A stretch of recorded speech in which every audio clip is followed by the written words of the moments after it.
Amanda is in gym class where the kids go to get fit, but her eye's not on the ball at all, it's on Miss Foster's tit. She's got a dirty little secret that everybody knows. She came out but she wishes she had left the closet closed. And here is little Davy hiding in the piano room, playing Wicked, Rent, Chicago Cats, and Brigadoon. He's hiding from the locker room and jocks who roam the halls, where he's safe from wedgie shiners and destruction of his balls. But when they call you weirdos, fags, and rejects, flamers, gays, and hacks, baby dykes and homo tykes, lesbos, homos, and queer bags, it might seem like it's hopeless and will never be okay, but listen to the ones who can't believe them when they say it gets better. Someday you'll look back and you won't give a fuck, and you're swimming through your pussy flow like screwed fucking McDuck. And when you're snatching your first Grammy, super glammy looking slick, it won't be much time till they get in line for a chance to suck your dick. It gets better. It wasn't long till they told Johnny that he wasn't normal, when he wore a strapless gown and high heels to his junior formal. But the cool guys, they felt passionately that his chosen fashion was a rationalization for a rash of Johnny bashing. Everyone made fun of Shannon cause she kissed a girl, so she hid her head and closed her mouth and shut out all the world. She is brilliant, smart, and funny, kind and talented, but hey, doesn't matter what she is, cause all she is to them is gay. But when they call you carpet munchers, fudge packers, and queens, lesbians in training, Marys, Nelly, Nancy teens, it might seem like you're different, weird, unusual, or strange, but hang in there cause things have always and will always change. It gets better. Tom's a stylist and he's gotten pretty far. Now he doesn't get his ass kicked, but his ass kicked by the stars. And when Shannon got to college, she met people just like her, and she realized who the D-bags and the fuckheads really were. It gets better.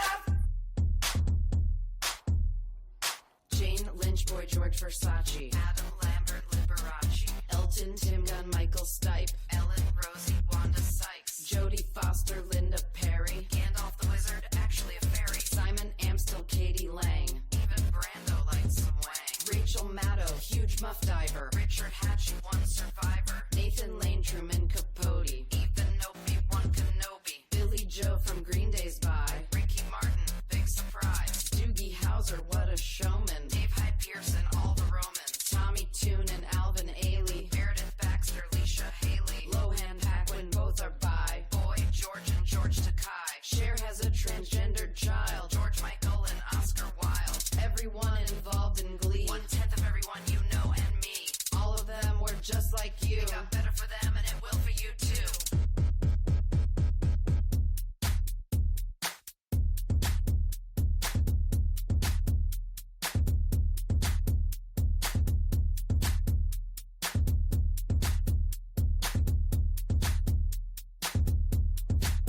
It gets better. You're gay or bi or something in between. There's no one who is meaner than a bunch of asshole teens. Those assholes are the first people that you will soon forget when you're living life and learning how much better it can get. It gets better.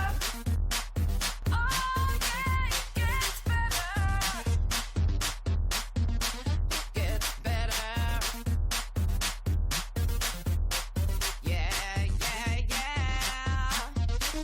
Gets better.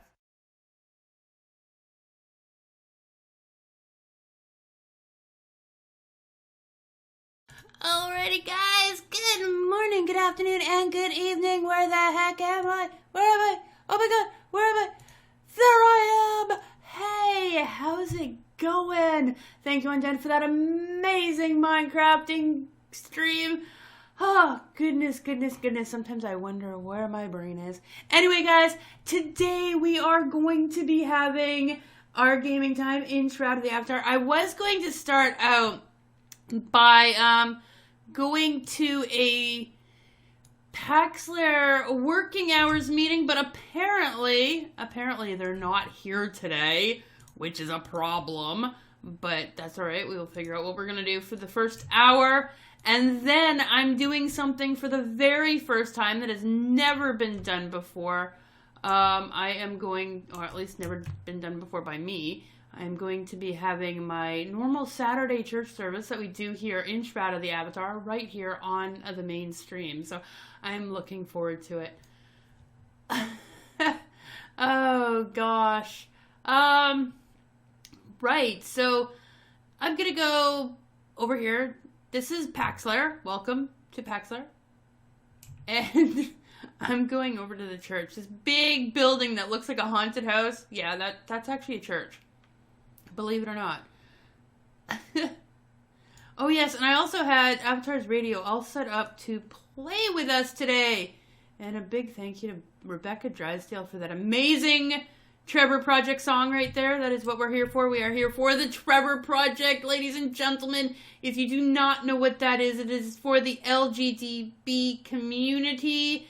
It is a suicide helpline, and it's not only for LGBT. Anyone who is having issues and seriously needs somebody to talk to, they are more than willing to listen to you as well. So any help is great, and any help you might need, they will be able to help you with. Also, gotta let you know that the service today is going to be all about this. It is. It's going to be completely dedicated to the LGBT community and the Trevor Project. Kazyn PhoenixFyre and myself wrote it very special.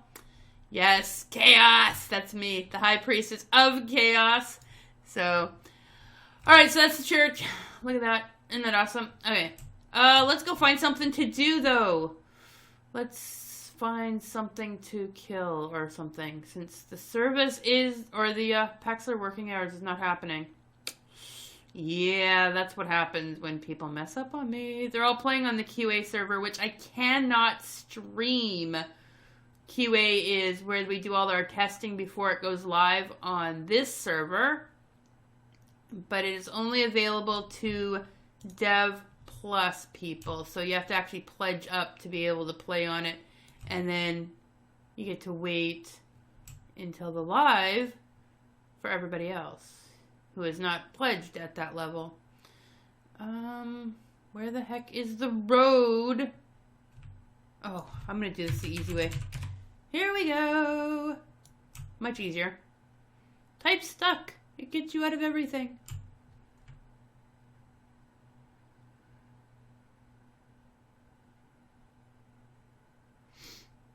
So you guys might notice that on the back of my cloak is the same star that I start my streams with. That's right, it's the Chaos Star.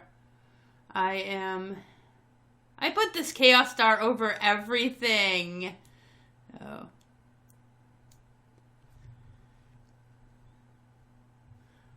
And I'm hoping that the sounds are okay. You know, I still haven't gotten the radio turned on. Let's fix that.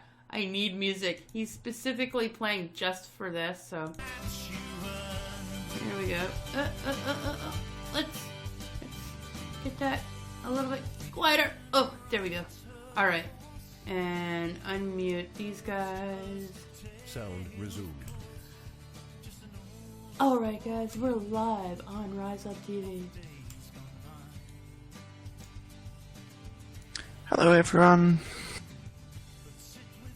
Hello, everyone.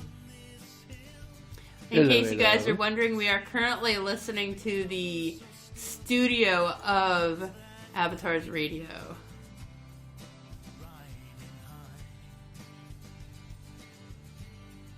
Yes, even my Minecraft skin is now chaos. I was so proud. 2 streams in a row when I was playing Minecraft in there, I showed it off. All my love to Undead, who actually made my Minecraft skin. I love it. I love it. I love it. It even goes well with my sapphire armor. So it's perfect. Right now we're actually listening to Gallowin. Yes. Sir Gallowin.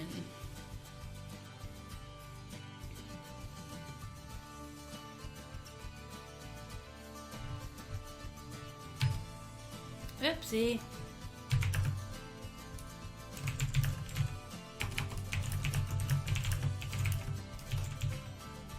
Do not see Sasha Bierman soon. It is going to be in my church.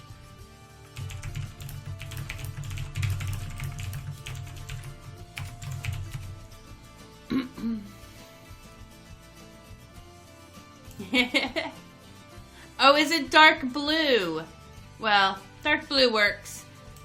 Yes, it goes well with Sapphire. I thought it was black. It looks kind of black on my screen, so... This is the overland map of Shroud of the Avatar. A lot of people only see the scenes, but this is the outside world. And you will sometimes run into random encounters if you don't stay on the road. So Amber is going to stay on the road because Amber is a townie and can't fight her way out of a paper bag. But I want to go see things that are awesome. I mean, this is just... Look at... We are still in pre-alpha here, guys, in Shroud of the Avatar, and this is what we already see. And this is gorgeous. You will notice that the town names are actually in... I didn't mean to do that. Are actually in Runic. That is New Britannia Runic. You can also have it translated into English, but Runic is just awesome. So... I don't even know if I'm going the right way. I think I am.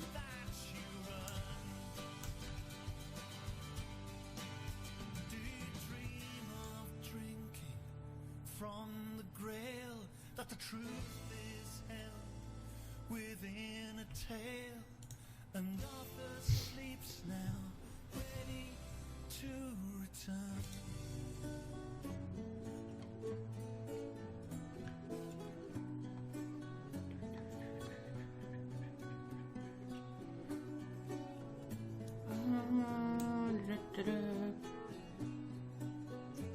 This could look very painful. It might not. I'm hoping it does. Okay, I want to talk to you. Get me to the other side, please. Please, get me... And that's the other thing. You actually talk to the NPCs in here. You don't just, click on them and they tell you stuff. You actually have to talk to them. Please, give me passage. Sure, I understand. I'd like to send you this first. Yes. Ah. Passage. Well, take my money. She's being very mean to me right now. Please take my money.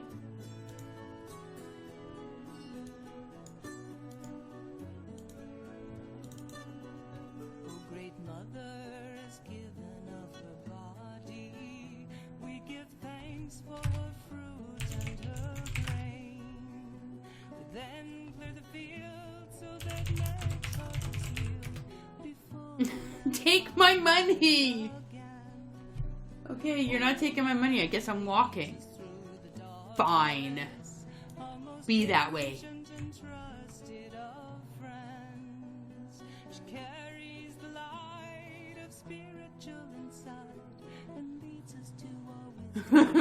Take my money! I've said that enough times to Portalarium over the last 2 years. It's like, you're giving us what? Here, take my money!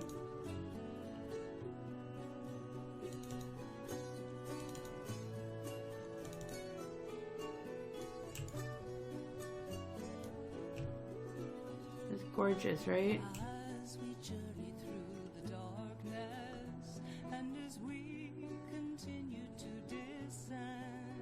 I mean, there are games that are in release. Oh my god, I forgot to get dressed. Yeah, that's smart. Amber, you're crazy. I know. All right. Let's get dressed.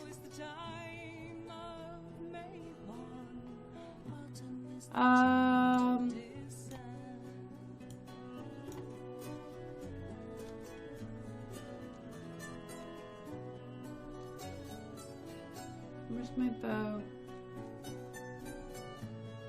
Hello, bow, where are you? Oh, you turned your hands. Okay.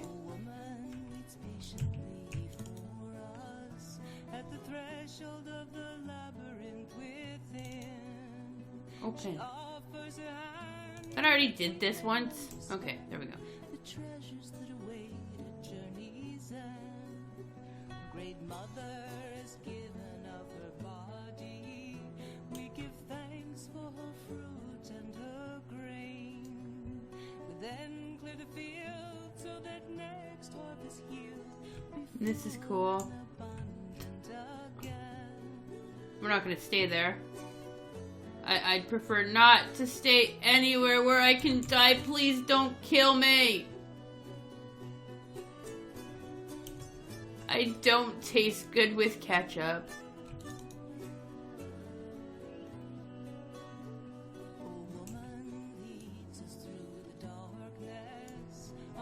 Ancient and trusted of friends, she carries the light of spiritual insight, leads us to our wisdom once again. Ouch. Okay. I might actually survive this. That would be something amazing. There's a dragon up there. Is it up there? Oh. Oh. Oh. Hi. Wolf. Ow. Wolf. Please don't hurt me. Oh, and scorpions. I'm just getting all the pets. Look at that. Just getting them all. Let's just piss off everybody while I'm at it. Just run really fast. Okay. Whew. I think I made it.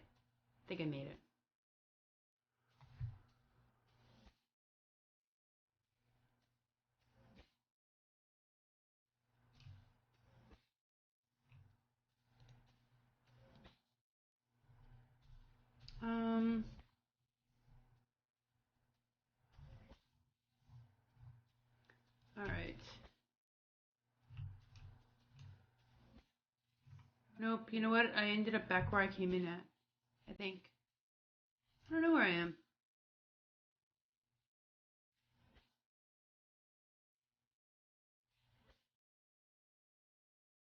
Oh yeah, okay, I know where I am.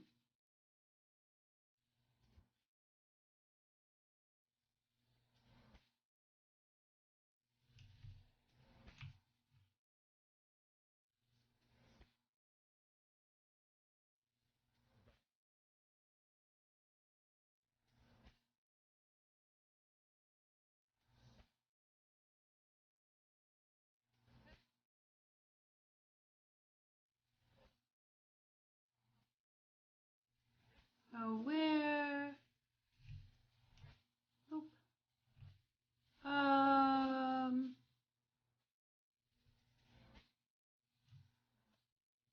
It's just gorgeous.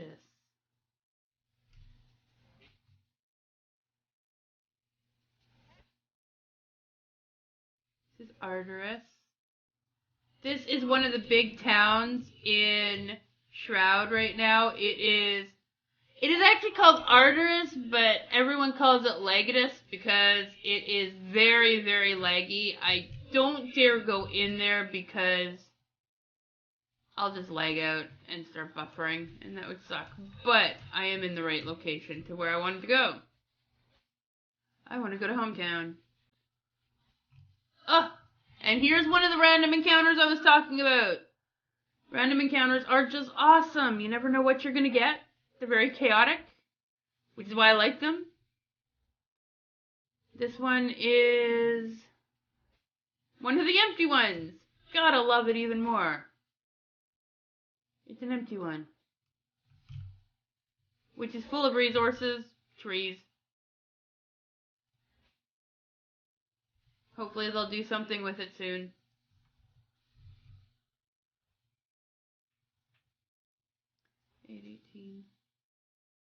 in about 20 minutes. I'm going to have to head back over to the church so that I can get prepared.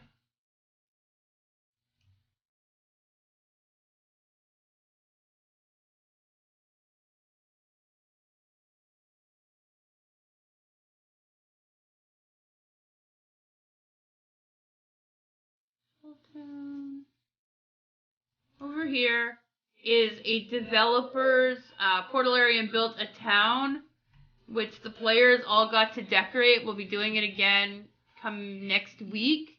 There's going to be a wipe next week, which means all the work that we put out for the last 3 months is going to be erased.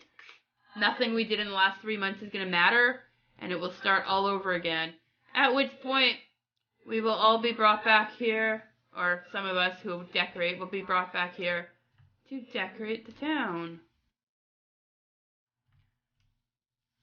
Love that statue. You can have that statue in your town.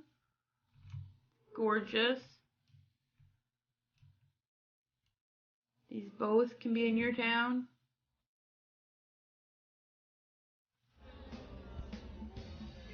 And these are some of the houses.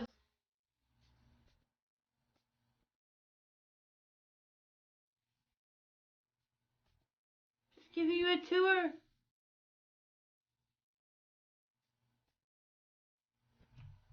My favorite house is over here.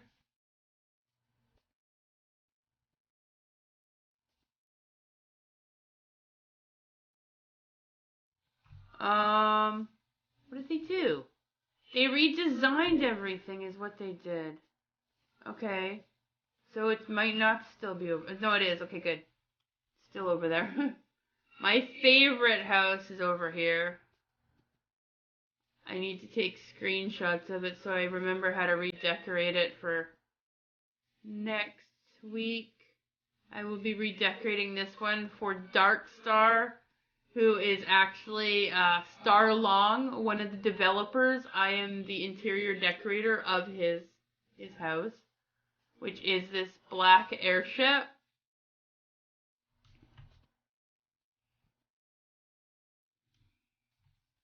You'll notice the Chaos Star on the front of the boat. None of the players actually get to have this ship. They get to have that one over there. But this is his special one.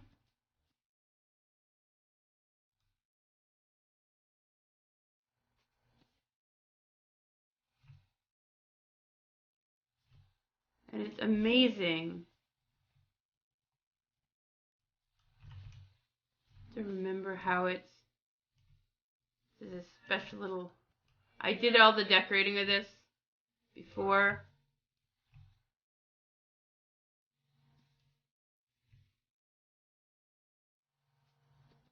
Decorated it all up for him.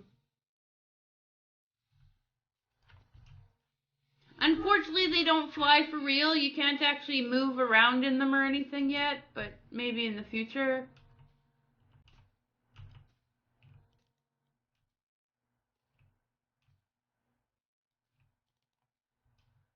Big though. It's very big.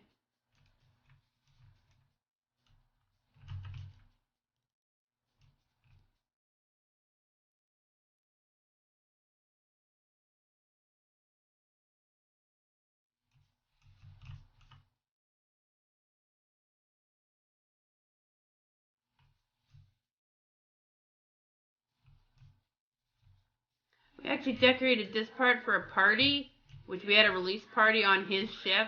That's right. We use the developers' homes to have our player parties.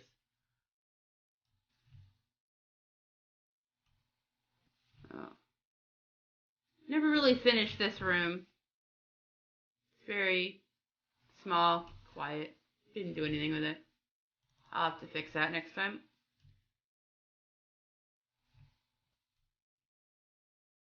That is but one of the amazing houses you could have in here.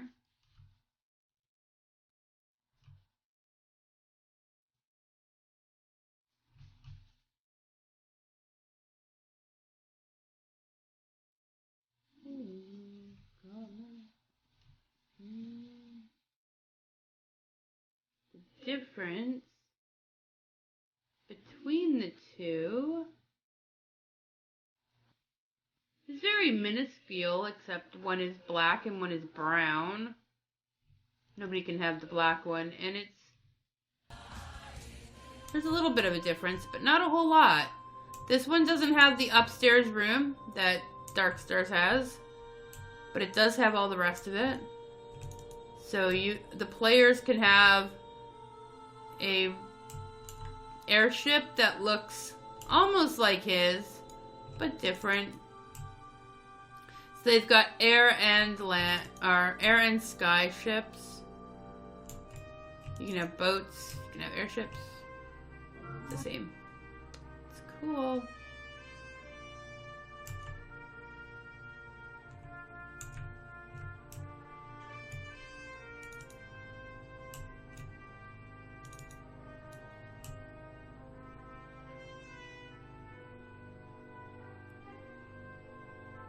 I mean, there are games that come out at release and they don't look half this good. So this is actually really thrilling that we are still only in pre-alpha. We're not even alpha yet. And the graphics, just look at this. There's such detail and such care. It's remarkable. These are the obsidian towers.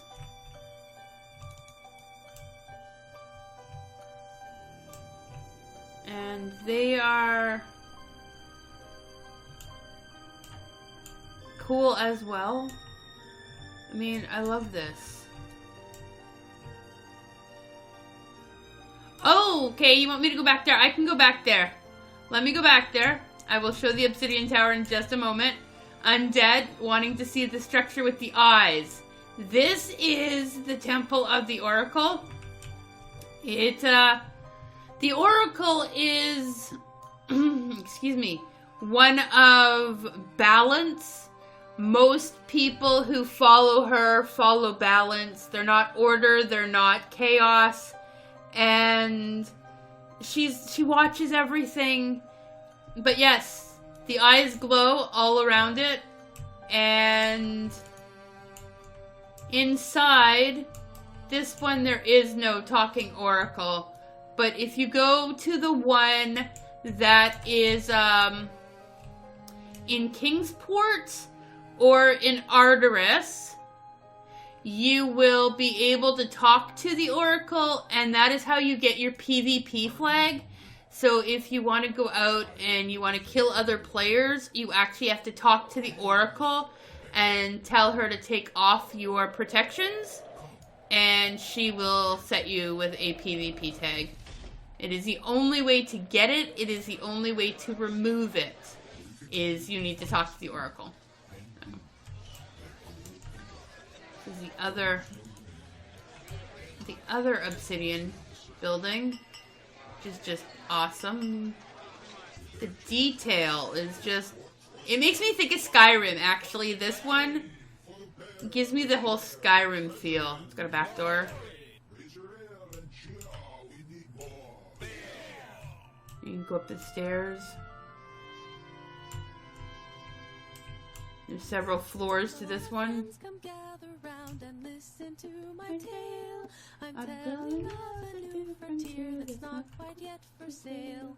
Come join the fun and be a part of gaming history. Lord British has You kill her watchers? game for you. That's awesome. A Kickstarter I am absolutely against the Oracle and the Obsidian Order. I am chaos. I am not evil though, so the Obsidian Order is evil. The Oracle is balance. I'm not necessarily against them, I'm just not, well, I'm against the Obsidian Order. They're evil. I am chaotic good, so.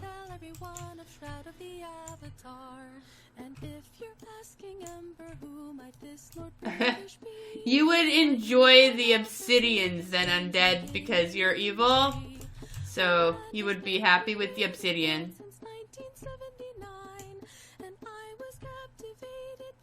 I mean, I don't know if they're supposed to be evil, but to me, the Obsidian Order is evil. They're an evil order, so yes, you could follow the Obsidians and be evil. There are many guilds in Shroud of the Avatar that are already role-playing evil. There's also already a vampire guild inside Shroud of the Avatar that you might be interested in getting a hold of if you play, called Society of Shadows. They are vampires. They're role-playing vampires. They're really great. And I would highly recommend getting a hold of Alex Graham. He is the leader of the Society of Shadows.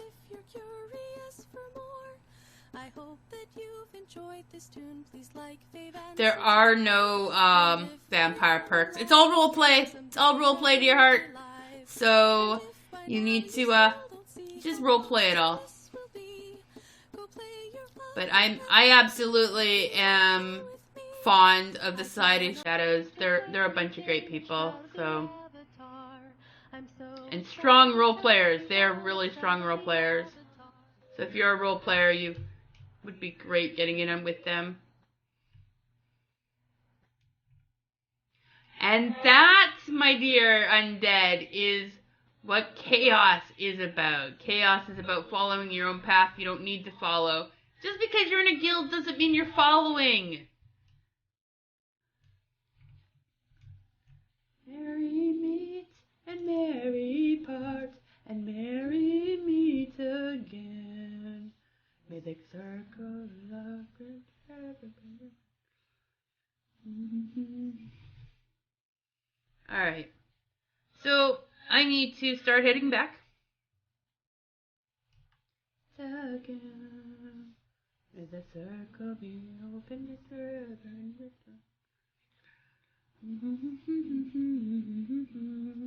Merry meet and merry part, and merry meet again.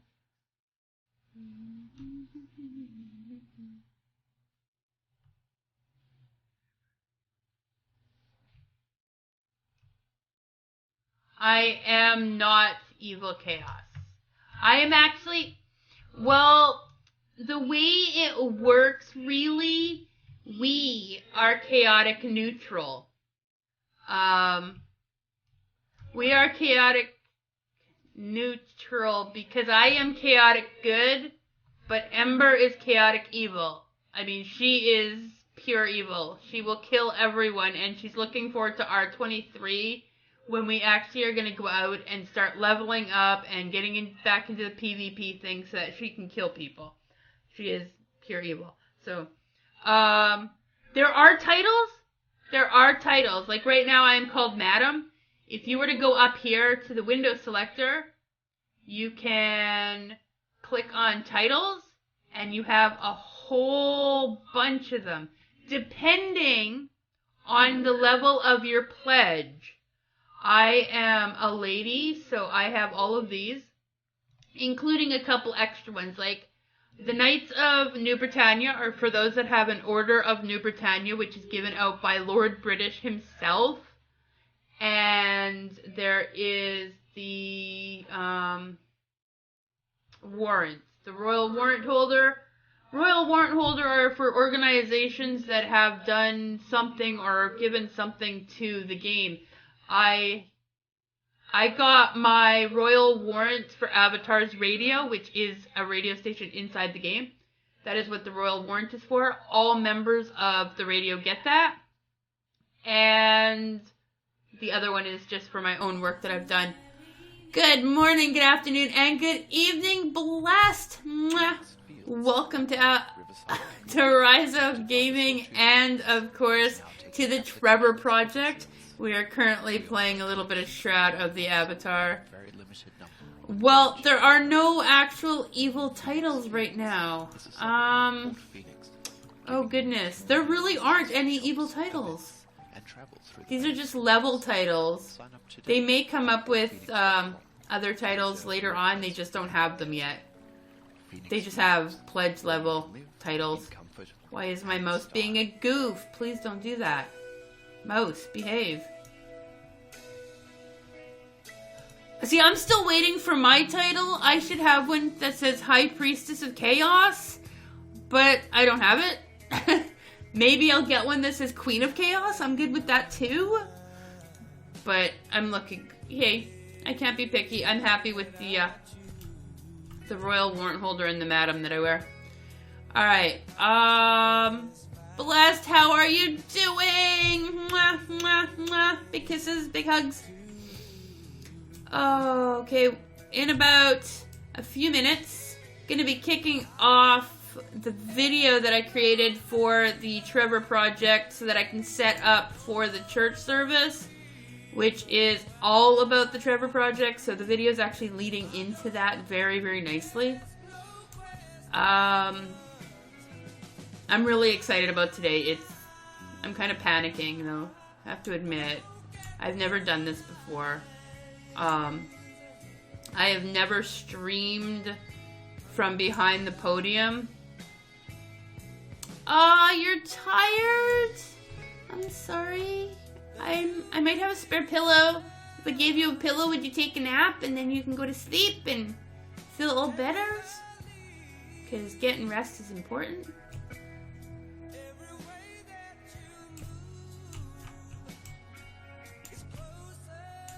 Thank you, Undead. I'm actually nervous because of the service. I've never had my service done from behind the podium before. I mean, I've been the High Priestess in here for over a year, but my service is... Okay, that's Necropolis over there. That's where I was. Let me go back there so I can introduce this to you since I'm here. This is Necropolis. It's an evil area. It's very hard. And I would die because I'm a townie right now, so I'm not going in, but it's pretty awesome. You want coffee? Okay. Well, I have no coffee. I've got Dr. Pepper. Oh, look! Did you see that? Did you see him? I just saw Kazyn PhoenixFyre. He's totally running that way. He's absolutely running that way. Let's see if we can catch up to him. Kazyn, come back! Come back, brother! I think I lost him. He's gone. Like, he runs really fast. Kazyn, where did you go? I have no idea. Wolf's Den. Oh, maybe he went to Wolf's Den. I don't know. It is a mob area. It really is. I want to go in there, but I can't because it's a mob area. And it's very bad. It's very deadly. And I would die. So where did he go? Oh, maybe he went up there. He's going... Why would he be going to Radio City? Is that not... That's Brightbone Pass. He's confusing me. Anyway, we're gonna be zoning to Paxlair, I think. I do not see a Sasha online.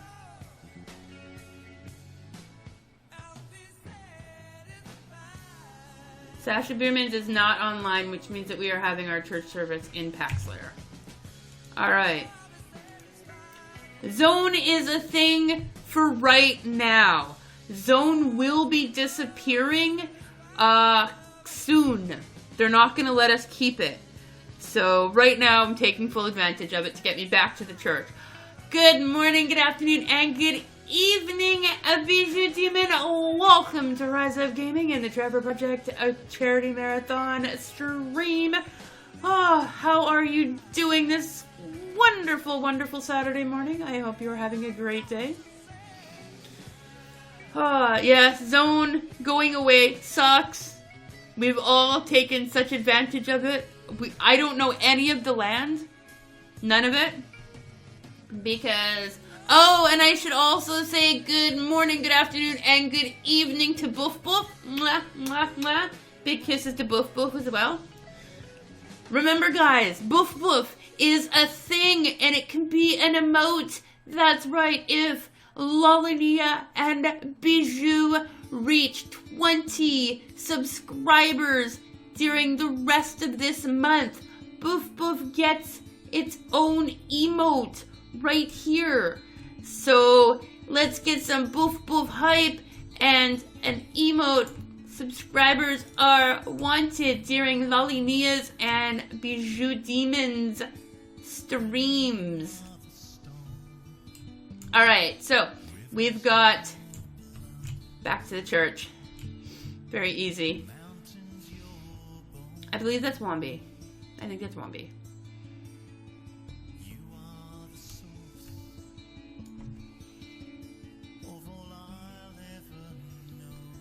No. I'm not sure what else I can show. But I know what I'm gonna do. It's 18 minutes. Still got a few more minutes before I play it. Actually, you know what? I'm gonna play it now. And then I will be back. So we're gonna play the video. Okay? Okay. It'll lead right into the service. I promise. Enjoy the video, and I will be back right after these.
You homo, dirty faggot. Queer. Dyke. Sound muted.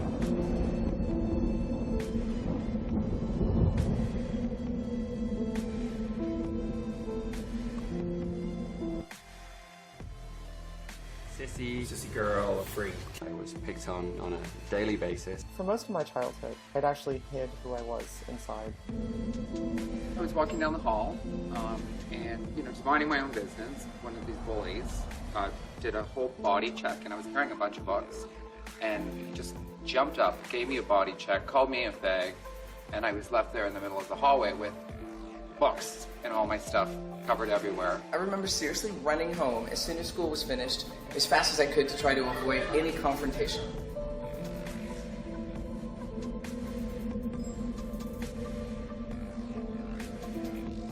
I experienced hazing at the hands of some girls who were supposedly my friends because I wasn't enough of a girl.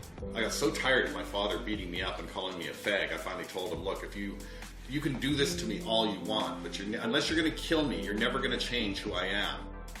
Hey guys, Rize Up Gaming here. I just want to support the Trevor Project and Rize Up Gaming for supporting the Trevor Project. It means a lot to me as it's close to my heart. For many years, I was never really comfortable with my body. I never really understood why I felt the way I did. My parents, my family, even my sister, they always pushed me to be someone who I wasn't. They told me that it was just a phase. They told me that I would grow out of it. They told me that it wasn't right for me to feel this way, that it was wrong. I never really believed them. I kept on being who I was deep down inside. You're trying to be lost in this mess of people, and so to be pointed out that way, it was horrible. I already felt like I didn't fit in. I already felt like no one could ever understand me. And then these people made it their personal mission to push me away even further. Growing up, I didn't really think I was that different. I didn't really fit the typical mold of female, but I knew I was still a girl. So when a guy came along and said that he was in love with me, I took the first option that I had. Like, why bother with all this dating and why go through all this heartbreak that people talk about? I just went along with the guy just because I thought it was the thing to do. I was young, I was impulsive, and I said, okay, let's go do this. Turns out things didn't work out so well, not necessarily because he was a guy. He had some other challenges of his own, but he would always accuse me of having lesbian tendencies as if it were a bad thing. The most hurtful thing is when you're called a fag. Yeah, I definitely got teased, especially when I was younger. You know, you got called fag and stuff, and I feel like at least like externally, I was okay, but like I kind of didn't like myself at all. Hello, my name is Ben. In many games I go by Royal Sexy, probably due to me being such a pretty princess. I grew up in Queensland, Australia, and when I was about 12 years old, I started noticing, as did all my school friends, that there was a difference between girls and boys. Unfortunately, I didn't like the right type. I tried really hard to be normal and fit in, and I did a decent job, though not perfect. There were two boys in my high school that decided it would be a fun game to hit me every day. Eventually I flipped out and scared the crap out of them. Inside I was in so much pain though. I joined a rather cult-like church locally, convinced that I was going to die before I hit my 20s, and I thought that heaven sounded like a pretty good idea. Their ideas of abstinence gave me a pretty good excuse to not have sex with the girls that I dated to keep my cover. Eventually I did give my virginity to a girl, and it was... yeah... Got to one point where one day I just had enough and I went home to my parents and I just said, I'm not going back to that school.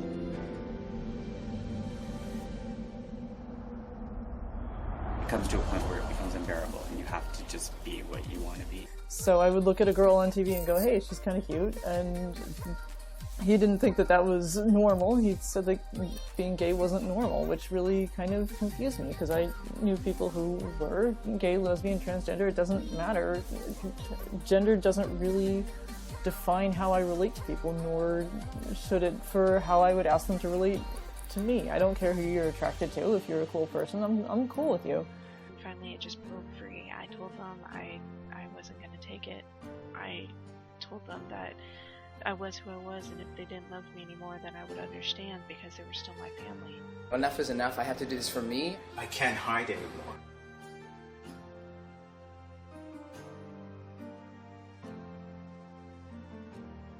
Coming out to your friends, there's coming out to your, family, there's coming out to your parents, there's coming out to your workplace, there's coming out to yourself. And coming out to yourself, so it's a process. One of the things that was very difficult is actually coming out to my parents, which I eventually did when I graduated high school.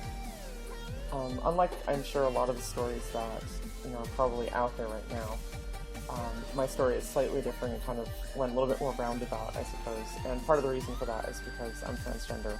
So when I came out to my parents, I was still presenting as male, or at least attempting to, and not succeeding particularly well at it. And they didn't take it very well. And I was in counseling for a good number of years. And we got into a lot of fights, and it was not a very fun time for me. And actually, I lost pretty much all of my friends. And by the end of it, I was essentially estranged by my own parents for probably about 5 years or so. It was probably the most frightening thing in the world. It took over a year of just thinking about it, thinking, how am I going to tell them? I was scared out of my mind, like scared out of my mind. Then I went to uni, and for the first time I knew some openly gay students and lecturers. It was like a shroud had lifted from my eyes. These guys weren't deviant, or unhappy, or hiding. I started dating guys and met some really lovely ones that I could open my heart to. Well, I was sure that once I told everybody would just totally abandon me. When I first came out, my mother said, well, no matter what, we love you. And these are the most important words. One night I just had a couple too many beer, and I called them, and I told them. And even though on the other end they were all crying, it was like this great big knot had just disappeared out of my chest. And it was like, wow, it's amazing how we hold things in our body. I did tell a few of my few friends, and they simply just abandoned me. It unfortunately got worse after that, because after that initial sort of issues and problems that I had with my parents, I ended up essentially getting assaulted. And part of the reason for that was because I was young, I was trans and seen as basically an easy target. And I was basically told that they just assumed I was a prostitute because I was young, and I guess they figured they could do whatever they wanted to me because they figured I was just some like street kid or something.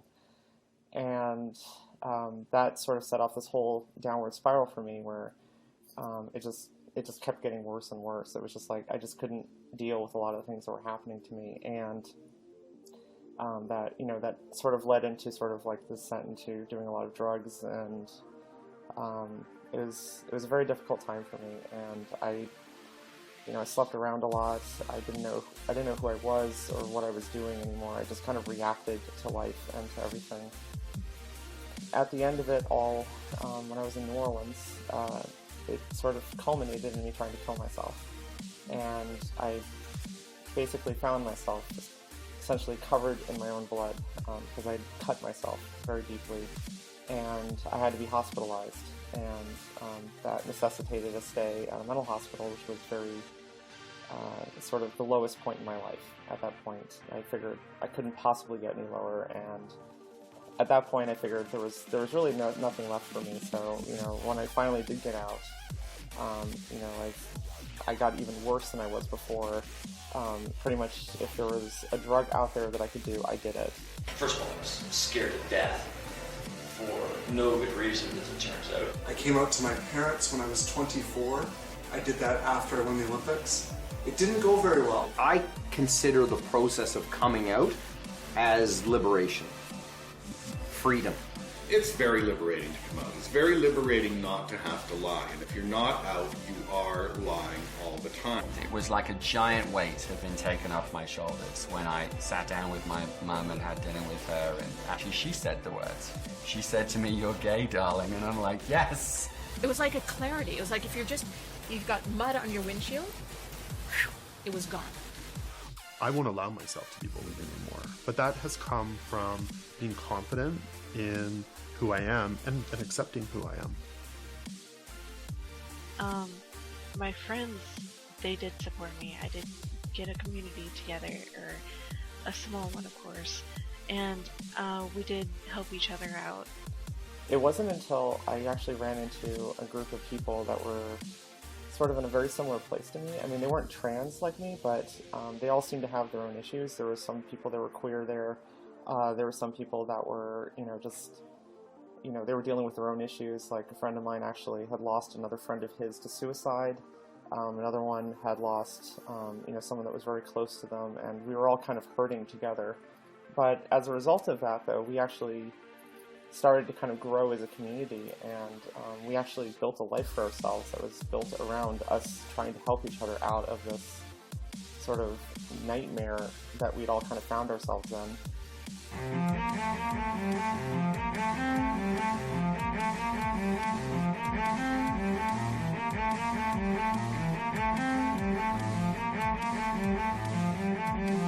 I never thought I'd find anybody or figure out who I am. I thought I was destined to be lonely and confused. I'm a monogamous guy by nature, and I've had 3 serious relationships in my life, the latest lasting 8 years. The most important virtue to me is honesty. It isn't all sunshine and roses for me still, but screw the haters. You have to be who you are. Don't compromise your honesty to fit anyone's idea of who you should be. It gets better. It gets better. My life is full of friends and full of family. I have an incredible supportive family now. There are so many people who have persevered and dealt with the struggles and who have been liberated from the kind of bullying and the kind of circumstances that you might be facing today. It wasn't until I found Rize Up Gaming that I truly understood that I was not alone, and it does get better. And that's true for you as well. It does get better, and you're never alone. So please keep on keeping on. In my son's class, a lot of the kids say, I have 2 moms. And they don't, but they wish they did. If you're young and you're being bullied, you think that it's the end of the world. Well, I'm here to tell you that it gets better. You have no idea that sometimes you're going through some really rough times, but those rough times are just making you a stronger person. It gets better.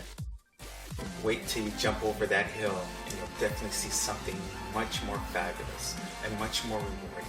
It took reaching out to my community that she was part of, that a lot of our good friends are part of, that they really helped me question who I was, where I was, what I was doing, what I really wanted out of life and helped me awaken to the fact that there could be more outside these four walls.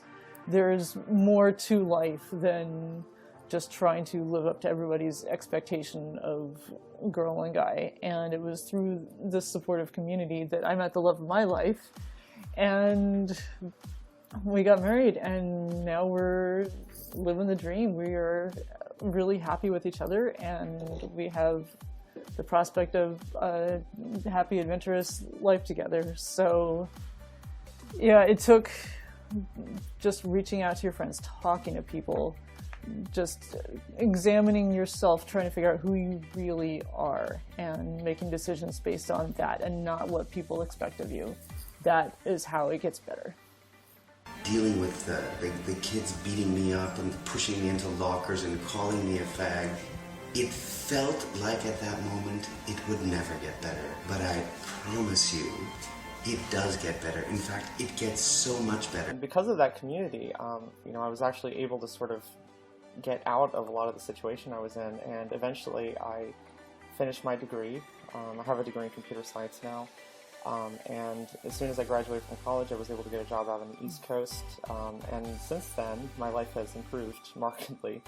I haven't really had a lot of the same problems I had before, so it's one of those situations where, in my case, it really did get better, and it's just one of those things that it's like you just kind of have to stick it through.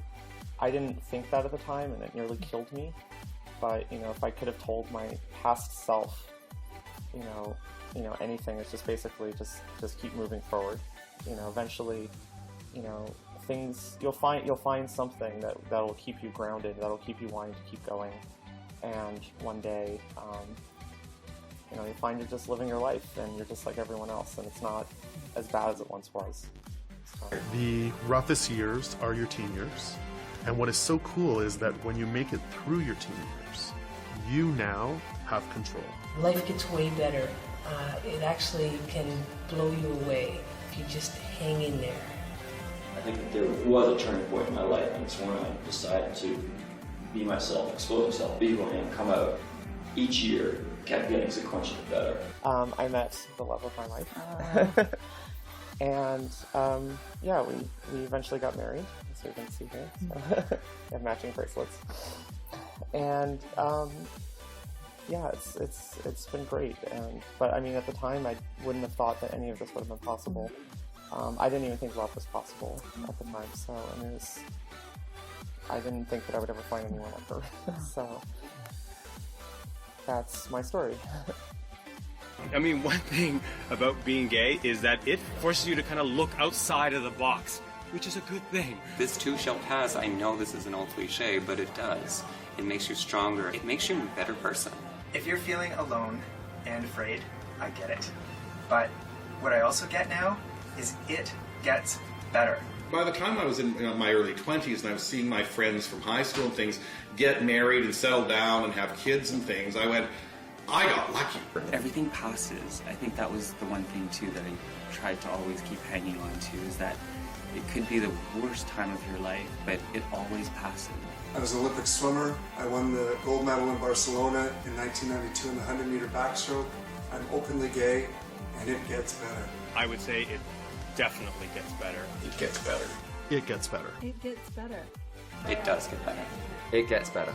That is how it gets better. It definitely gets better. It gets so much better. It gets a hell of a lot better. In my case, it really did get better. It just gets better. It does get better. Screw the haters. You have to be who you are. Don't compromise your honesty to fit anyone's idea of who you should be. It gets better.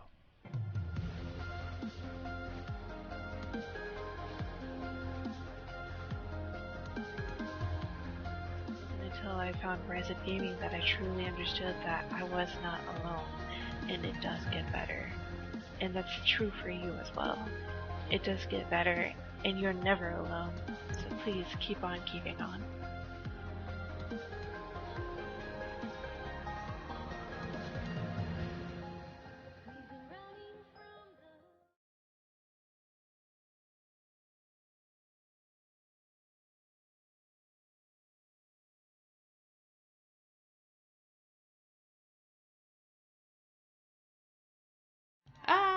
Okay, we're back. Oh my gosh, I'm so sorry. Things just kind of spazzed out there for a moment.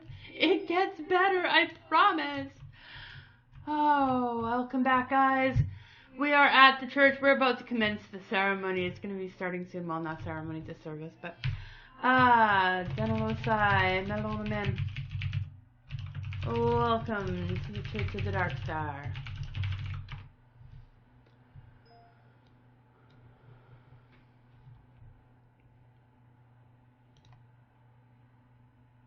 Oh, crikey.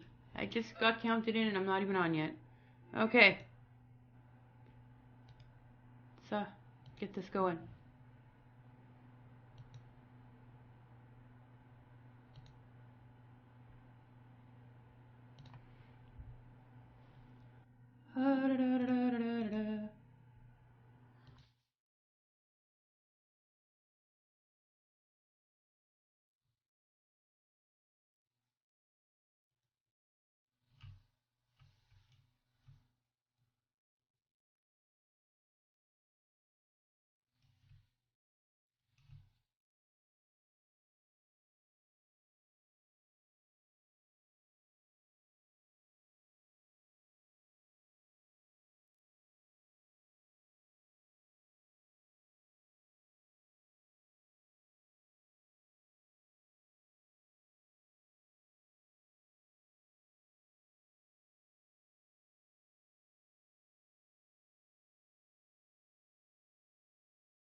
Melonumen. Bienvenue tout le monde. Greetings and good morrow, friends and family. I first need to start today out with asking you all to wave to the camera. Or not. Today's service is special for a few reasons. First, of course, is because we're currently being live streamed on the main channel of Rize Up Gaming from behind the podium. Yes, I have a camera attached to my cap today, and I'm giving a perspective of the church in a way that has never been seen before, from where Kazyn and myself stand weekly. For those listening at home on Avatar's Radio, feel free to tune into the stream there and give them a like, a follow, and a special shout out from Shroud of the Avatar and the Church of the Dark Star. You can find them at twitch.tv/riseupgaming. As you here already know, I am Amber Rain, High Priestess, or to some, Queen of Chaos. And as it may or may not be known, I have made, over the past couple months, several of the Rize Up Gaming charity marathon videos. I am also a very big supporter in all Rize Up Gaming stands for, and believe in the good that comes from the beliefs we all share and embrace. As there are also beliefs that this very church we are in has stood for since its conception. each of us are equal, not to be confused with balance, but equality. We stand against bullying and bigotry, and we stand together to bring support to those who may otherwise not have it or feel they are alone in this world. Most importantly, and these are the words of this church, and the words we stand on as firmly as Lord Darkstar stands on, "Don't lawyer me, bro," we stand upon, "Don't be a dick." When I was asked to help in this month's charity for the Trevor Project, it really hit home. The video could not be created by just me. I would need help. I felt this in my heart as soon as I knew this was what was upon us. It was in the reaching out, the shared stories, the interesting fact that no matter who the story came from, it had an underlying message that reflected the same thing. We have all experienced the same thing. We've all gone through the same thoughts that it was not going to get better. That situations and people would be better off if we just ended it now. People have been heard to say we are an abomination or just plain nasty. Nasty abominations, eh? Let me tell you what you can do then. Go find every song that has ever been written or performed by an LGTB person in the past 100 years. And do not sing it. Don't listen to it anymore. And most certainly don't play it on your piano or lute. Let's see how many chords you can hit then. That's right. You're gonna have a damn quiet radio, aren't you? For that matter, might as well put your instrument down right now. Each of those chords were used by an LGTB. Last week I spoke about foundation. A week before that was the discipline of doing. They, and a few in the weeks prior to it, even led to this. In 3 very easy yet solid words, the service today, our message that we need to bring to you, it gets better. So you may be thinking, I'm not LGTB, why does the service matter to me? Let me put this plainly to you. Bullying does not stop at just the LGTB community. Self-absorbed, judgmental idiots who think their way is the only way does not stop at the LGTB community. Let me give you a peek at society riddled with turmoil and conflict, cliques and factions, infighting over money, doctrine, and politics, constant arguing with one another, and people questioning the authority and integrity of their superiors. If you're like me, you may find this scene to be all too familiar one.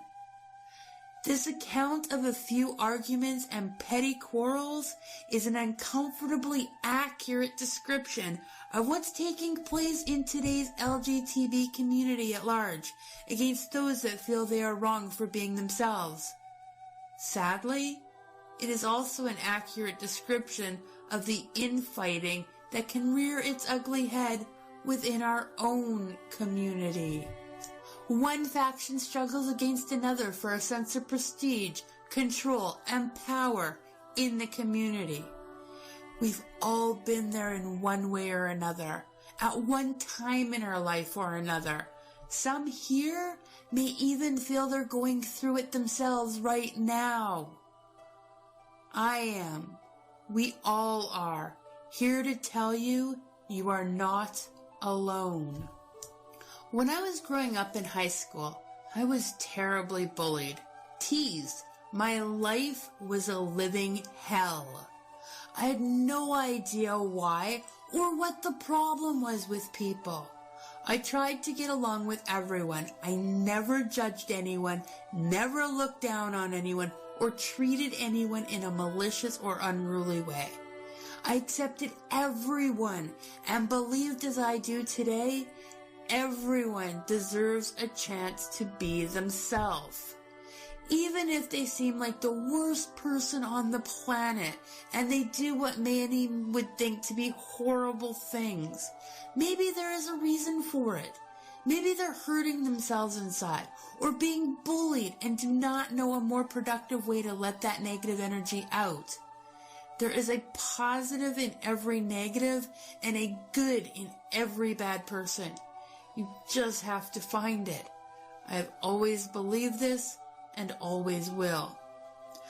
With that said, I have also never had an issue with the LGBT community, nor have I ever judged anyone for their sexual tendencies. Preferences are oftentimes not a choice. It is just who people are, and they deserve to be happy and with who they want to be with and what they want to do. I never realized there was any issue with my admitting that I admired my openly gay friends, or that I found women to be amazing pieces of artwork.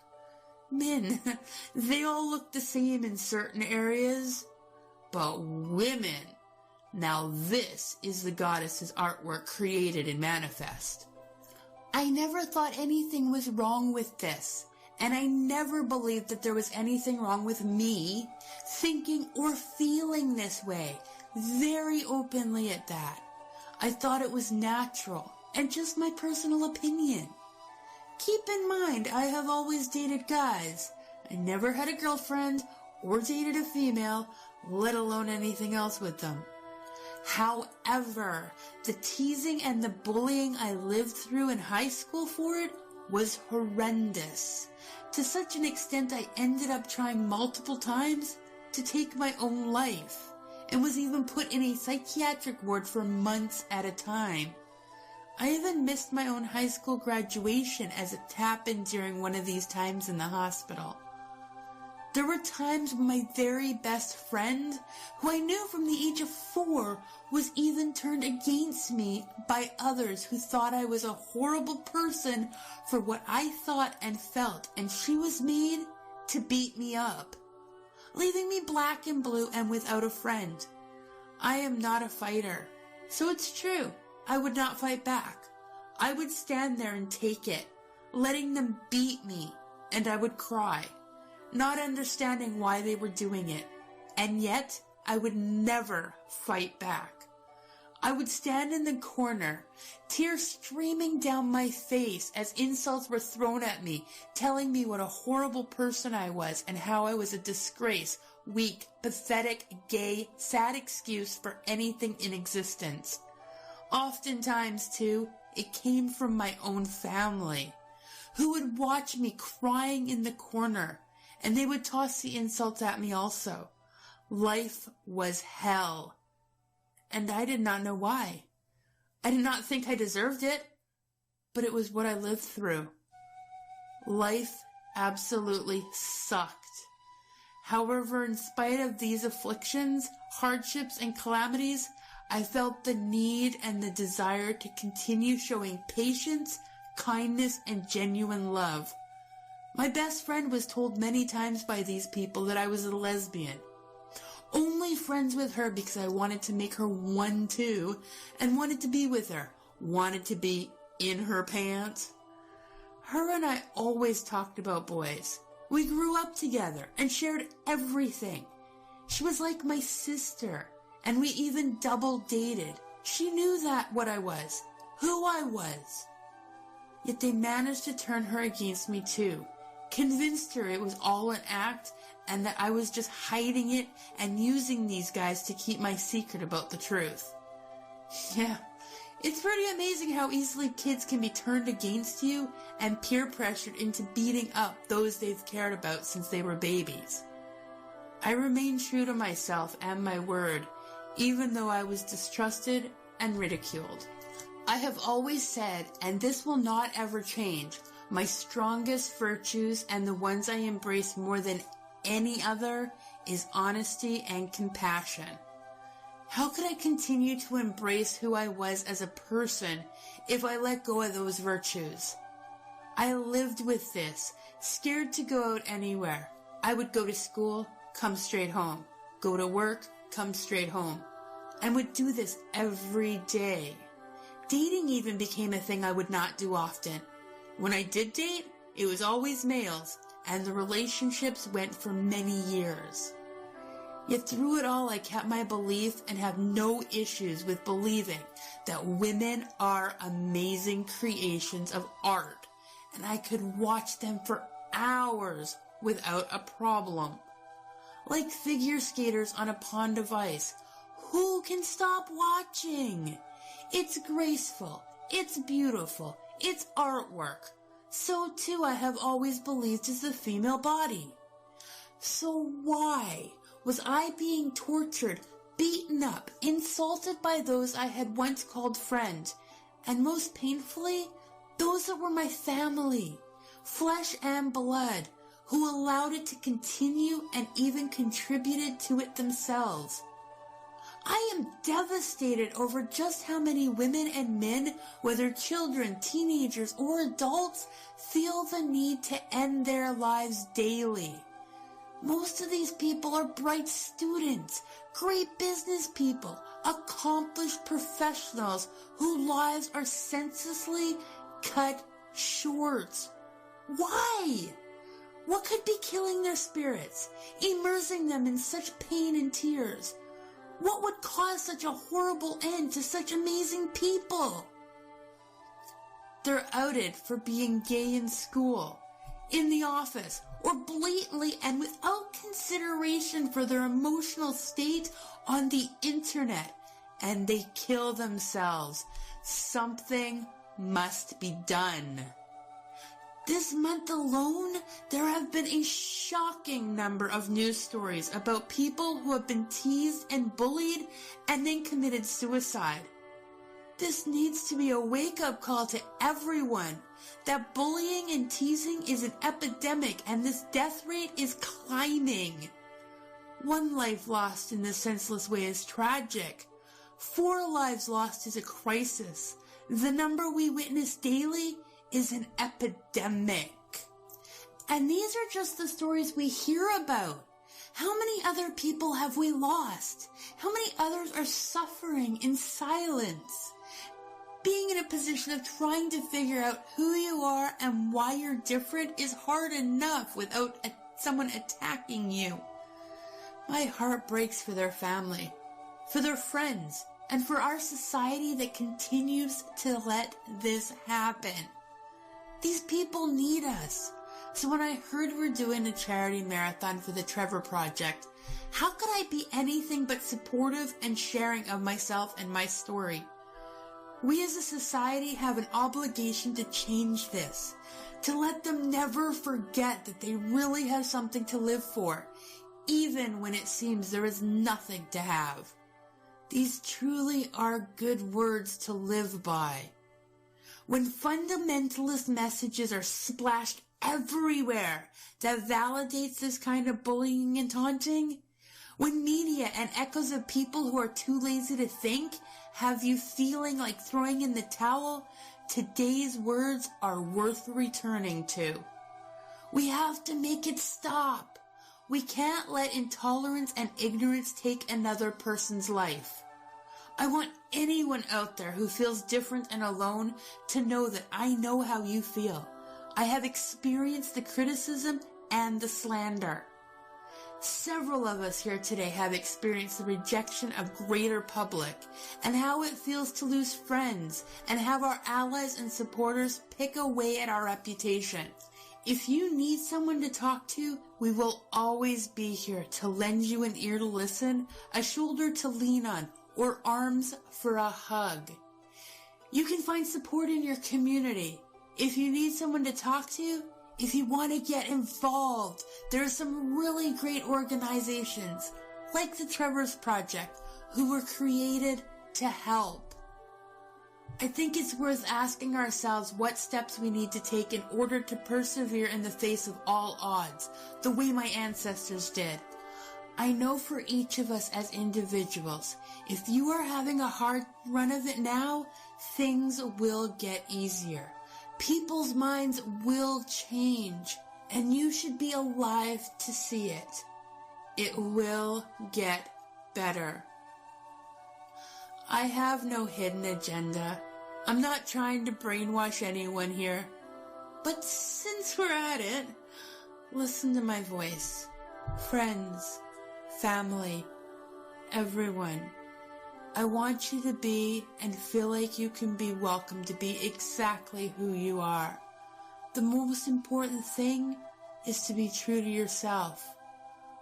Let us find a way to keep on keeping on, even when we feel defeated and worn down by our detractors, who are exerting so much energy into undoing who we are. This weekend, we here at the Church of the Dark Star, Avatars Radio, and Rize Up Gaming want to help you see, hear, and know you are not alone, and it will all get better.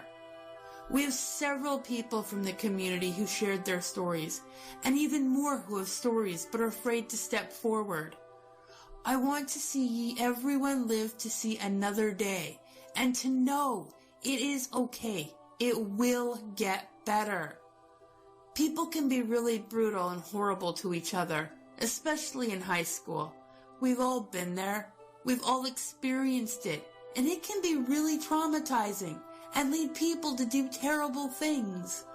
I strongly and quite personally felt the need to say something to people who are bullied and made to feel they are not amazing. Don't let them win. It's all I can really offer. Please, don't let them win. It is a terrible energy to spread, and all I can say is, as the project says, it gets better. This is not the end of the line.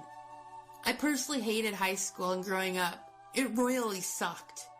But if you can get through it, there's a whole world out there that exists beyond people treating you badly. If you can just stay focused on who you are, which implies we have a sense of who we are to begin with, what do you feel you were meant to do? Who do you feel you were meant to be? Who or what are you meant to love? If it's a political activism, then be a political activist. But if it's not, then don't. If it is going out and killing everyone in New Britannia, then be a PvPer. If it is not, then don't. If it is to offer support and encouragement, then do it. But if it is not, then don't. Others will try to set your agenda, but don't let them. Stay focused on what brings you joy and what makes you feel whole and complete, and you will be more likely to ride out any storms that come your way.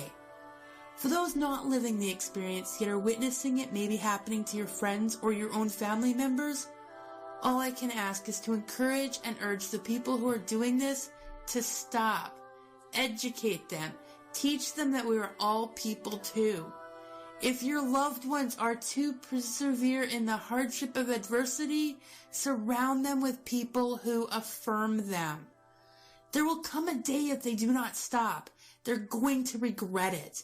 When they grow up and realize that you just can't treat people that way, and the life lost was because of you. As far as the people who are targeted these things, all I can tell you is try as hard as you can to rise above it. And realize your value. You are worth it as a human being, and don't pay any mind to that bullshit. Because that is exactly what it is. It's bullshit. And there really is no other adequate or emphatic way to say it. We are a small congregation, but a large community. It would be easy to feel overwhelmed by the backlash from what may take place when you stand up for what you believe. That is why I believe it is important to build partnerships and alliances with people like our brothers and sisters and others who share our values. There's a whole world out there that is a lot better, and I promise you, if you can just push these people out of your mind and not give them another thought, you will be very, very happy. Seek out people who share your values. Spend time with them. And accept their affirmation and encouragement. After all, we're stronger together. So hang in there. I know it's tough, but I'm just here to say we support you. And we really do love you. We really, really do. We've all been there before. Lastly, I promise, the only thing I would like to say before I step down is never believe the lies that you are anything less than loved. Joseph Goebbels once said, if you tell a lie big enough and keep repeating it, people will eventually come to believe it. I guess he would know, if anyone would, considering who Joseph Goebbels is. You must always resist the lie, regardless of what others may say. You are worthy of love. And if you need to hear it, then contact me personally. I will tell you the truth. I will tell you that you are loved and lovable. I am one of many others who are on your side. I think that self-esteem and human beings treating each other like human beings is the most important thing on this planet. That is where everything starts. So I challenge everyone to look inside yourself. Look at your neighbors and those around you and figure out how to do that. Stop making everybody feel bad and help them to feel good, and it will get better. Let go of the feelings that are attached to the hurtful things others may say. Hatred and resentment are too much weight to carry if we have any hopes of persevering. They weigh us down, so let go and let's take care of the people who are tearing us down. It is too much to try and maintain your focus and plot revenge at the same time. It is just too much. Keep the faith and stay true to the course. Come what may, keep on keeping on. And you will find peace within yourself while chaos rages around you.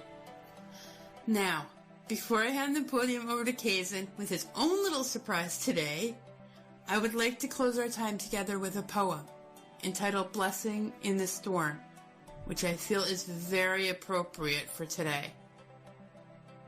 To all that is chaotic in you, let there come warm embrace. Let there be a calming from the clamoring, a peaceful resting from the voices that have laid their claim on you, that have made their home in you, that go with you everywhere. A stillness to that which will not let you rest, will not let you hear your life with wholeness or feel the grace that fashioned you. Let what distracts you instead be your guide. Let what divides you cease. Let there come an end to what diminishes and demeans, and let's depart all that keeps you in his cage. Let there be an opening into the quiet shadows that lie beneath in the chaos, where you may find the peace you did not think possible, and see what shimmers within the storm. Stay loud, stay proud. It gets better. May the shadows of night keep and protect you always. Hantole Melamen. Merci beaucoup, ma famille.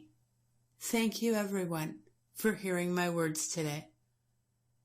Brother Kazyn, the podium is yours. May your words reach the hearts of all who shall read them.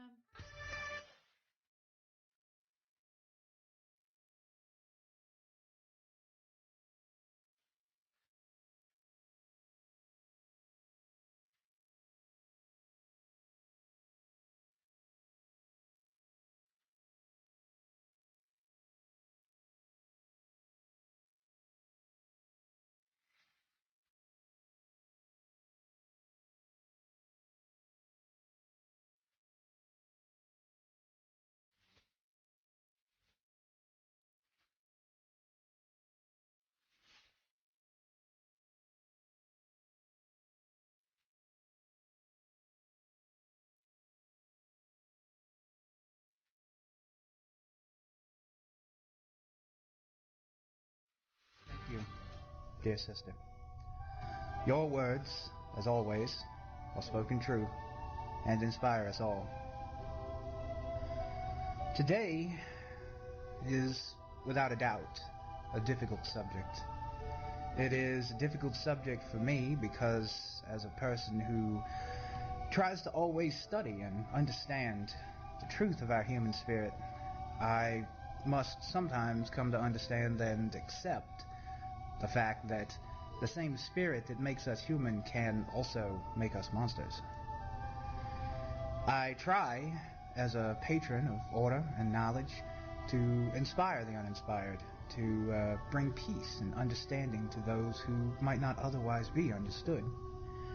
Yet, at the same time, history shows us that the one great evil in the human heart that will never fade has always been fear and indifference to those different than us, to those we do not understand. We have lived through countless natural disasters, plagues, wars, strife of all kinds, and agony at every conceivable level. And yet, the greatest evils that have ever been inflicted upon us have in fact been inflicted by ourselves. We create villains out of those who do not conform. We make those who are different than us, those who do not believe as we believe, those who do not love as we love, and those who do not think the way we think. They are labeled the enemy. We breed fear and hate. We tell those who are not like us that they are evil. Tell them that they are wrong, that they need to be more like us, or we shall cast them aside. We abuse them. We disenfranchise them. We trivialize their plight, and we shun those who sympathize with them. We build walls between us, and we hate. And why? Why do we do such things? Because it is righteous? Because it is what we believe? Because what I believe is so important that everyone must believe like me or they suffer? Or maybe to maintain order, to maintain the status quo, make our world just a little more perfect for people like me. There have always been groups that do this, so it must be okay, right? There have always been groups throughout the history of Earth, and indeed right here in New Britannia, that have proven to us that they will stand up under the banner of keeping order by oppressing, killing, torturing, and disenfranchising those who are different. Yes, I'm talking about war criminals, tribal leaders, barbarians, zealots of all types in human history, and even the Obsidian Order. All groups who claim to be enforcing order while forsaking the very things in the human spirit that are required to be human. Love for one another, the seeking of truth and understanding. But most importantly, the courage to do what is right, even if it's a hard thing to do. No, order means nothing if we lose our humanity in the process. It's just a word on paper, spoken somewhere like a long-forgotten language. A word spoken whose meaning is lost to the sands of time, and yet so frequently, so easily, we are willing to trade in that humanity for the sake of comfort. We fool ourselves that this is okay, and that we do these things because they're not like us. And every time one of these who thrives in intolerance and hate are asked for acceptance and tolerance, we hear their cries. Why should I tolerate them? They aren't like me. I shouldn't have to be seeing or being around those people that I don't like, that I don't agree with. Well, you know the easiest answer to that? Because they tolerate you. Or maybe they don't. It's entirely possible. But when has responding to hate with hate ever done us any good as a people? Never. That's when. Not even once. We like to think of these things as natural. We wish to ourselves that this fear and hatred of the unknown is just a natural part of us, that we ignore it. We explain it away. we turn our backs on those who need our help the most. We watch as those different than us suffer. We see them cry, though they try to hide in the corner. They hold their heads up high and fight through the tears suffered for being who they are. Or they lock themselves away in their rooms, the bathroom, the car. They hear no comfort from us. We don't want to make waves. We don't want us to associate ourselves with those people. We instead comfort the parents of the children born different. We tell them that we're sorry for the shame that they say that they hold for their child not being born like everyone else. All the while, we should be scolding them for not being proud that their child is unafraid to admit and be proud of who they are, even if they are different. We have grown so accustomed to this mentality that we don't even bat an eye as we witness derogatory terms used as slang on a day-to-day basis. We say nothing and we do nothing when we hear the word gay used to describe something negative. We laugh when a man calls another man a feminine name. We do nothing but greet stereotypes and prejudices with uncomfortable silence.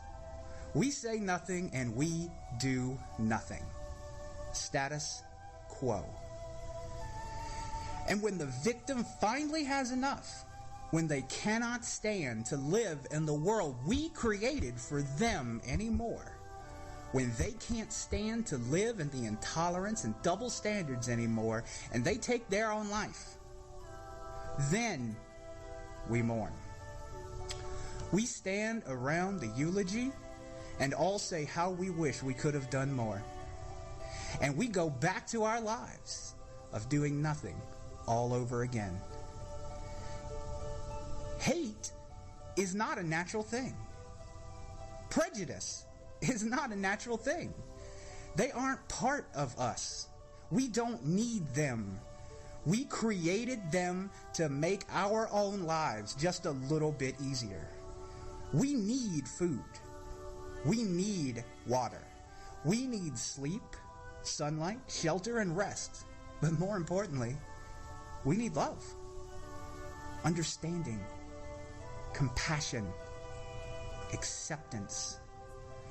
All of these things are the very things that prejudice ensures that we deny others.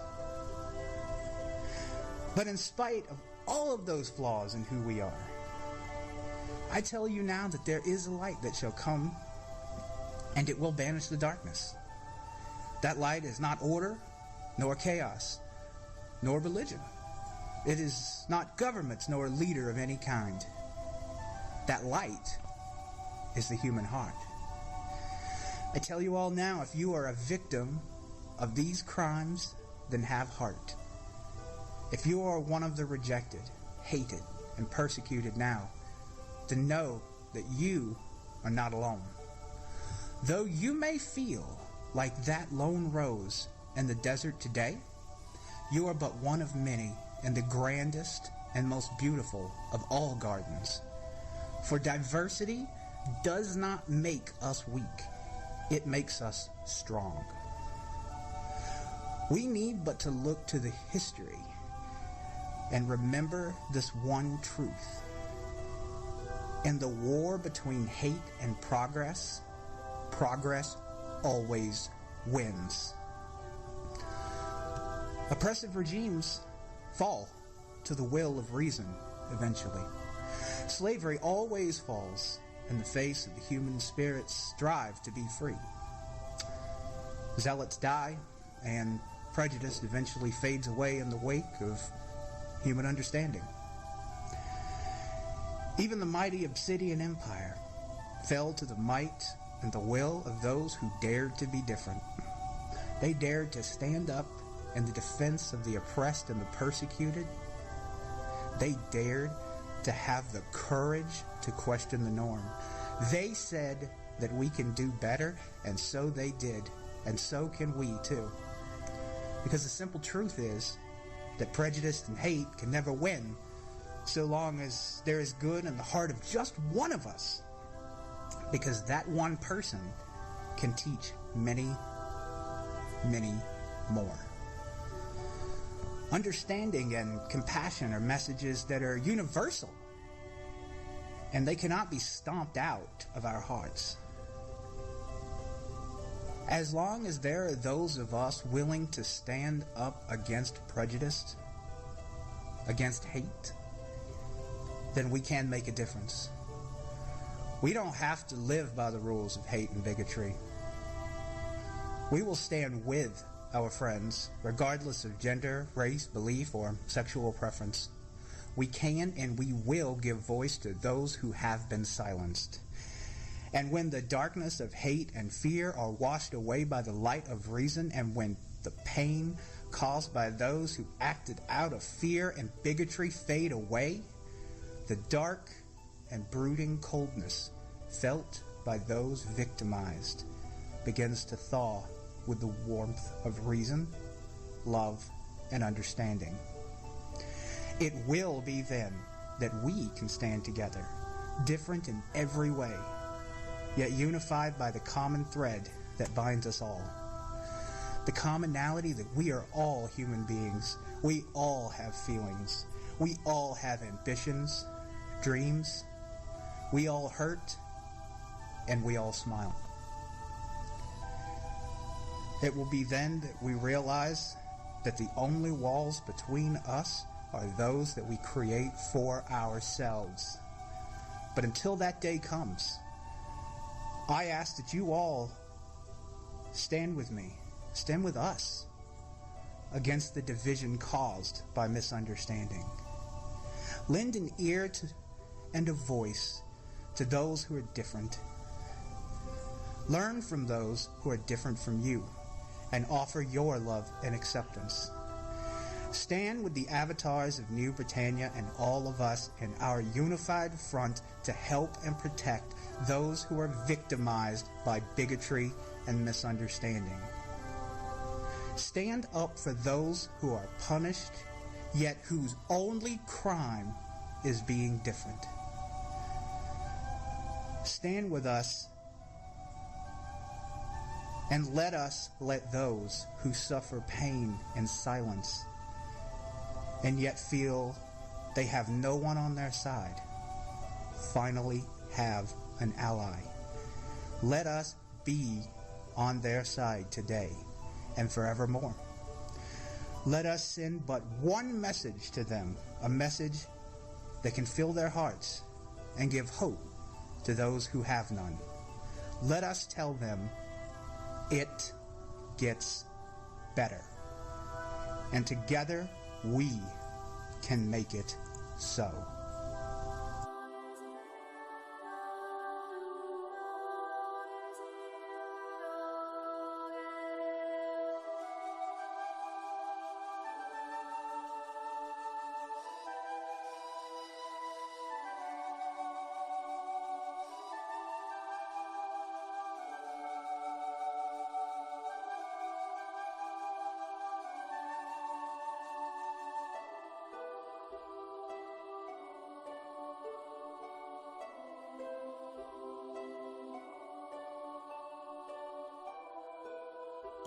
Okay, guys.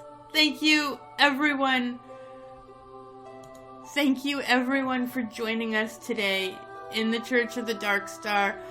This is what we do every Saturday, and today we just felt the need to have this strong message sent out. Thank you to Rize Up Gaming for having the charity for something that helps support those who are going through what so many are going through. Thank you all for coming out on this wonderful Saturday. You don't have to, but you're showing your support by doing so. Thank you so much. And Kazyn, you, my brother, are an amazing speaker. You got the feels, brother. You got the feels. Thank you, everyone, for joining us today in the Church of the Dark Star. This is what we do every Saturday, and today we just felt the need to have this strong message sent out. Thank you to Rize Up Gaming for having the charity for something that helps support those who are going through what so many are going through. Thank you all for coming out on this wonderful Saturday. You don't have to, but you're showing your support by doing so. Thank you so much. And Kazyn, you, my brother, are an amazing speaker. You got the feels, brother. You got the feels.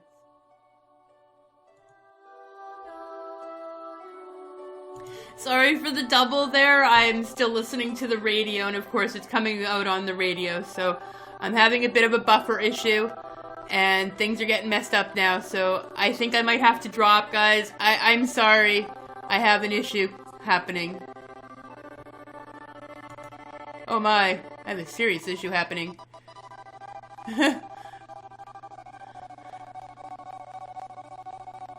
Oh my.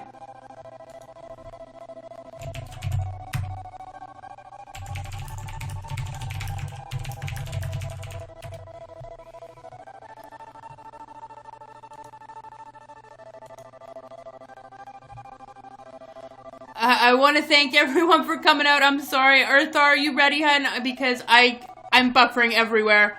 I'm so sorry. I love you guys. Thank you. Eartha's up next. Thank you for joining us. Mwah.